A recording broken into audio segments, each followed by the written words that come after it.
Isang pinagpalang araw sa lahat. Sa pagdiriwang ng ika-100 anibersaryo ng UCCP Salinas, magsisimula tayo ng isang 100 days countdown na puno ng pang-araw-araw na devosyonal, trivia, at iba pang social media content upang patatagin ang ating pananampalataya at pagkakaisa bilang isang simbahan.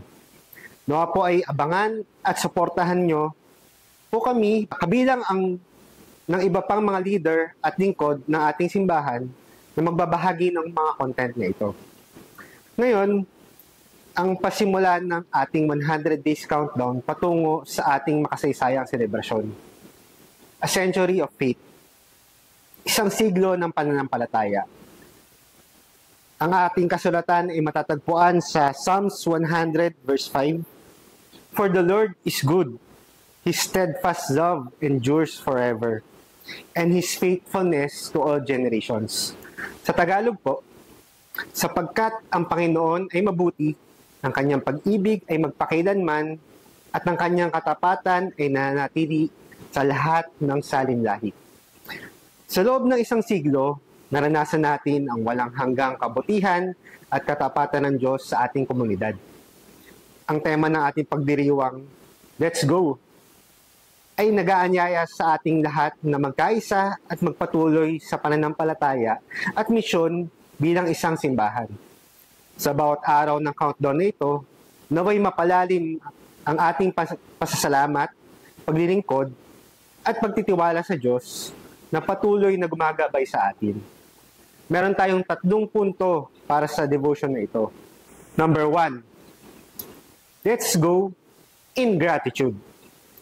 Magpasalamat tayo sa Diyos sa kanyang kabutihan sa nakalipas na 100 taon. Sa bawat tagumpay at pagsubok, hindi tayo iniwan ng Diyos. Let us celebrate His faithfulness and the legacy of those who came before us. Sa pagninilay sa bawat walang hanggang kabutihan ng Diyos sa nakalipas na siglo, alalahanin natin ang mga biyaya at paggabay na kanyang ipinagkaloob sa atin.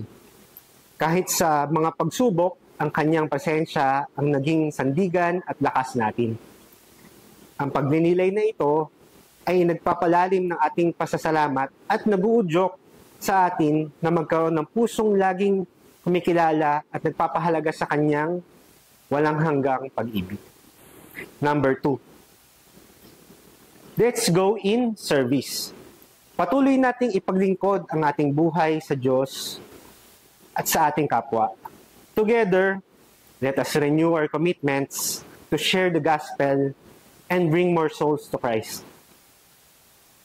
Ang pagtanggap sa paglilingkod bilang sentro ng ating buhay ay nagdudulot ng pagbabago sa ating pananaw at layunin.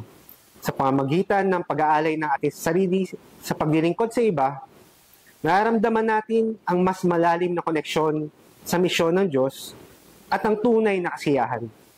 Ang pangakong ito ay hinahamon tayong itugma ang ating mga gawa sa ating mga pananampalataya. Nagsusumikap sa maging liwanag ng kanyang pag-ibig sa mundo. Number 3, let's go to the future. Harapin natin ang susunod na siglo ng may pananampalataya at pagtitiwala. The same God who has been with us in the past will continue to lead us as we move forward in His mission. Ang pagtitiwala sa Diyos para sa ating hinaharap ay nangangailangan ng pagsuko ng ating mga alalahanin at pagtanggap sa kanyang banal na plano. Ang pag-alala sa kanyang katapatan noong nakaraan ay nagbibigay sa atin ng katiyakan at nagagabayan niya tayo sa mga darating na hamon. Ang pagtitiwalang ito ay magbibigay sa akin ng lakas ng loob na harapin ang hinaharap na may pag-asa at kumpiyansa. Alam na ang kanyang mga plano para sa atin ay para sa ating ikabubuti. Tayo po ay manalangin. Panginoon, maraming salamat sa 100 taon ng katapatan mo sa UCCP Salinas at sa aming mga buhay. Pinupuri ka namin sa iyong walang hanggang pag-ibig at paggabay. Patuloy mo kaming palakasin upang magkaisa sa pananampalataya at misyon. Lord, as we move forward, we shout, let's go for your glory. Sa pangalan ni Jesus, Amen. Habang binibilang natin ang mga araw patungo sa ating sentenaryong pagdiriwang, maglaan tayo ng oras upang magnilay sa kabutihan ng Diyos sa ating buhay at sa ating simbahan. Sabihin nating, let's go sa Kanyang tawag na maglingkod at magtiwala sa Kanya para sa hinaharap. Sama-sama nating ipagdiwang ang makasaysayang tagumpay na ito. Muli, isang maligayang pagbati sa ating lahat. Sama-sama nating ipagdiwang ang dakilang katapatan ng Diyos sa ating simbahan. Let's go!